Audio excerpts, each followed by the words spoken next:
she just shines. That's all I can say. When I met her, she smiled and she shines. And she's going to tell us about her journey and how Carole King says, ain't no mountain high enough.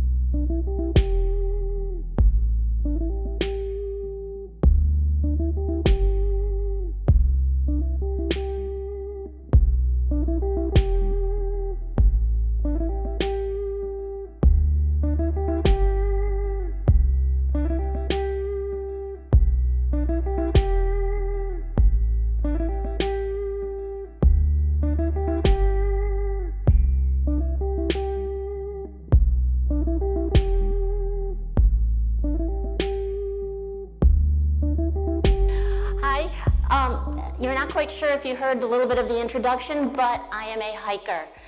Back in 2015, I hiked the Grand Canyon, and so that was the best time of my life, and I was at basically the best shape I've ever been, and so I wanted to do more.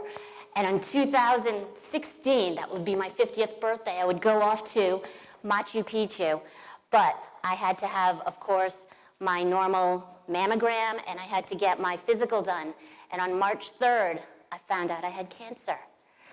And so I said that to other friends and families, and when you go up to people and friends and families, you tell them you have cancer, and their face begins to melt of sadness.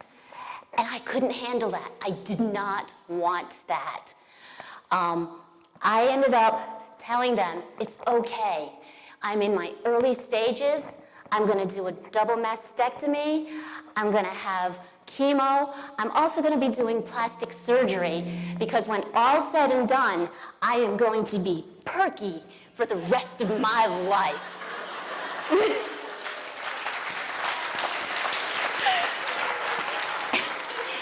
So when it was time for surgery, it was just too sad to be sad, so I skipped to my surgery. Didn't know what I wanted to do. I was like, okay, let's go ahead and do that.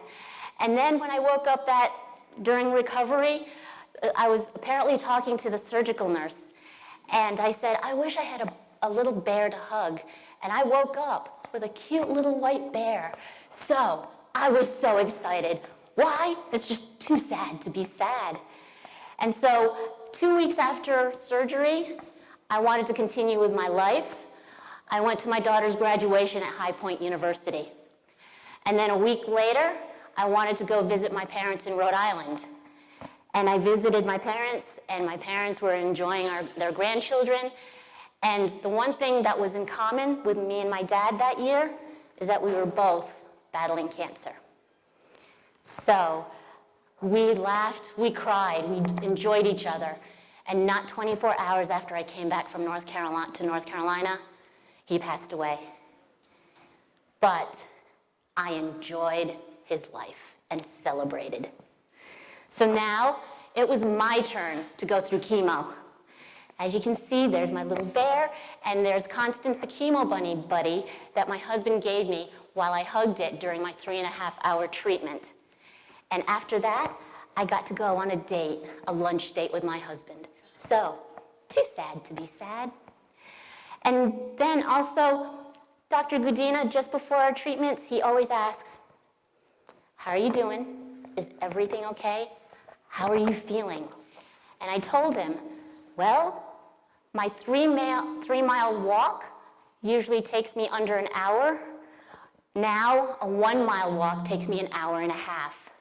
But I was going to try, I did do a little bit of exercising the videos, did run a little bit, couple of days when I got a little bit of energy, and then I also went for a little hike. Dr. Gudina, slow blink, goes, I'm healthy and I can't do that. I was like, oh, okay, so I guess I'm doing okay. After everything was done, chemo was done, surgery was done, On December 1st, I was cancer-free. Time to train to go back to Machu Picchu. I did the Live Strong program, which is a 12-week program, and then I hired a friend of mine who is a personal trainer so I could continue and get stronger. And then, of course, I got to get some hiking in.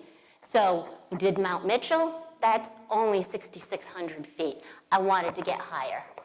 So went to Colorado, did a 4-day hike, got up to 11,500 feet. I was like, okay, I think I can handle this altitude stuff. Let's go to Machu Picchu. Machu Picchu, Inca Trail, 25 miles, I want to do Salkente Trail, 42 miles, 15,500 feet. Go! Just keep going. I had an emergency horse behind me, making sure that if I needed it, it was there. I didn't need it. And 3 days later, I went to where we took the picture at Machu Picchu. You see that mountain in the back? That's Ymad Picchu. I climbed it too. So now I'm telling my husband this. There's something called Mount Kilimanjaro. It's only another 4,000 feet. And he's like, oh my gosh. He says, well, first of all, I had to slow down again because now I'm at a high risk of ovarian cancer. And it's now back to surgery, back to recovering. Once I recovered, I was like, hun, push the button, push the button, push the button. We gotta go. And he pushes the button, and I was like, why did you listen to me? That's over 4,000 feet high. What's wrong with you? I was like, oh, we pushed the button, time to go, time to train. And it was just last month. We started our trip to Mount Kilimanjaro. 9 days of hiking, close to 50 miles, 19,341 feet. 8 team members with us, 4 guides medically trained, 36 porters carrying the tents and everything we needed. Here we go. They always said, pole, pole. I was like, slowly, got it. No, pole, pole. Step by step, which is a good thing because I got a chance to appreciate the views and the sights. And then above the tree line, it got colder. And then 3 days later, first glimpse of Mount Kilimanjaro. Crap! It's so far and so tall, but I think I got it. There was a day that we had to acclimate where we had to go up over a mountain and come back down so our bodies can get used to the lack of oxygen. That's when you find out some of us aren't going to make it. One of our teammates wasn't able to make it to the top. But I was able to continue, and we finally got to the next camp, and we were high-fiving each other, and we were taking pictures at the campsite, and they said, oh, by the way, look behind you, that's the next trail. There's this gray line going up the side of a cliff. I was like, oh, 800 feet of rock scrambling. I was like, oh my gosh, what's wrong with me wanting to go on a vacation that's harder? Oh, and who thought of this idea to go to Mount Kilimanjaro? Oh, it was me. So, had a cup of coffee, and we went. Came up and over. We ended up having a wonderful time. It wasn't so bad, but the higher we got, the better the views got. And as we rested, we were able to see God's world going to sleep. And as we continued, as the sun sets, you could see the stars shimmering, the Milky Way, shooting stars. And below you, you can see the city of Moshi lighting up, and you see the clouds just floating by. And that's why I was there. I wanted to see those views. As we continue to wake up and get moving, we just continue on to the next campsite.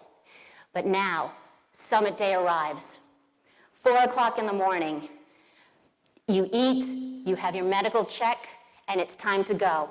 Pole, pole. We go, and it's pole, pole. This time, 1 step, 2 breaths. 1 step, 2 breaths. And we watch the sun come up. And then it gets even harder. There's sand. 1 step, 2 breaths, slide back. It got so hard, I started thinking that I was going through chemo again. Like each treatment was each day zapping my energy. I could feel that I could hardly breathe. Everything in my body was hurting, and I was exhausted. But all I could do was keep going. We finally got to Stella Point. As exhausting as it was, we ended up going further. One more stop, just keep going. And finally, going through the snow, it was also snowing at the top. By the way, it was minus 10 degrees. Crap, it was cold. We ended up going through the snow, and we made it to the top. We took pictures. We were hugging, we were kissing, we were crying.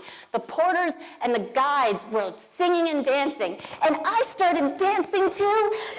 Oh, I forgot there was no oxygen up there. Okay, pole dance.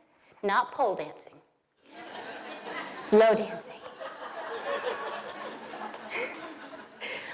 We took our pictures. The guide said, it's a whiteout, we gotta go. Okay, remember the snow that I was talking about? We had to go down. Our journey was not over, but it was pretty much done. We were happy, we were enjoying life. And so now, when I look at Mount Kilimanjaro, it's not of anxiousness, intimidation, just like cancer. It is now a triumph. And I have 2 Timothy 1:7, for God has not given us a spirit of fear and timidity, but of power, love, and self-discipline. We say goodbye to our medically trained porters, and we also thank them, just like our medical team with cancer, doctors and nurses. I say thank you to the porters, just like my friends and family who supported me, fed me, loved me. And our guide said, and I changed this a little bit, when you start a journey, every step is hard, but every step you take, you've won. Thank you.